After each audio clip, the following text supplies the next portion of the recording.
গণ অভ্যুত্থানে পুলিশের গুলিতে নিহত শহীদ আবু সাঈদের পরিবারের পাশে দাঁড়িয়েছে বাংলাদেশ সেনাবাহিনী প্রধান ওয়াকারুজ্জামান ২৩ মার্চ রোববার আবু সাঈদের পরিবারকে আর্থিক সহায়তা দেন।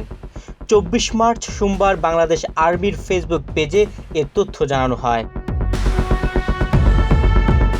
এর আগে গত বছরের ১০ ডিসেম্বর শহীদ আবু সাঈদের বাবা হঠাৎ হৃদরোগে আক্রান্ত হলে তাকে জরুরি ভিত্তিতে সেনাবাহিনীর হেলিকপ্টারে রংপুর থেকে সিএমএইচ ঢাকাতে আনা হয় এবং উন্নত চিকিৎসার মাধ্যমে তিনি সুস্থ হয়ে ওঠেন।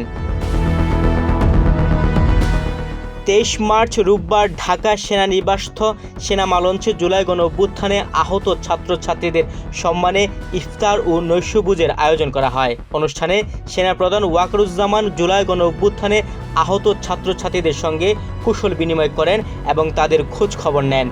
সেনাবাহিনীর ইফতার ও নৈশভোজে জুলাই গণ অভ্যুত্থানে আহত শিক্ষার্থীরা, সেনাবাহিনীর ঊর্ধ্বতন কর্মকর্তা সহ বিশিষ্টজনেরা অংশ নেন। অনুষ্ঠানে সেনাবাহিনীর পক্ষ থেকে আহতদের হাতে ঈদ উপহার তুলে দেওয়া হয়। বাংলাদেশ আর্মির ফেসবুক পেজে এক সংবাদ বিজ্ঞপ্তিতে এ তথ্য জানানো হয়।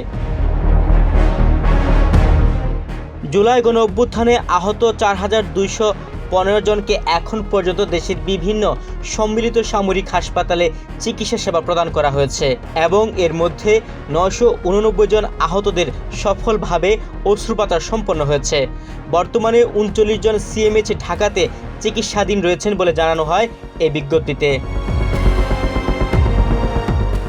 গত বছর ১৬ জুলাই কোটা সংস্কার আন্দোলনকারীদের কর্মসূচি চলাকালে বেগম রোকেয়া বিশ্ববিদ্যালয়ের সামনের সড়কে পুলিশ আবু সাঈদকে খুব কাছ থেকে গুলি করে, আর আবু সাঈদ এক হাতে লাঠি নিয়ে ২ হাত প্রসারিত করে বুক পেতে দেন। কিছুক্ষণের মধ্যেই তিনি লুটিয়ে পড়েন। পুলিশের গুলিবিদ্ধ হওয়া ভিডিও ছড়িয়ে পড়লে সারা দেশে জোরালো হয়ে ওঠে ছাত্র জনতার আন্দোলনের ধারাবাহিকতায় ছাত্র জনতার বিক্ষোভের মুখে গত বছরের ৫ আগস্ট প্রধানমন্ত্রীর পদ থেকে পদত্যাগ করে দেশ ছাড়েন শেখ হাসিনা।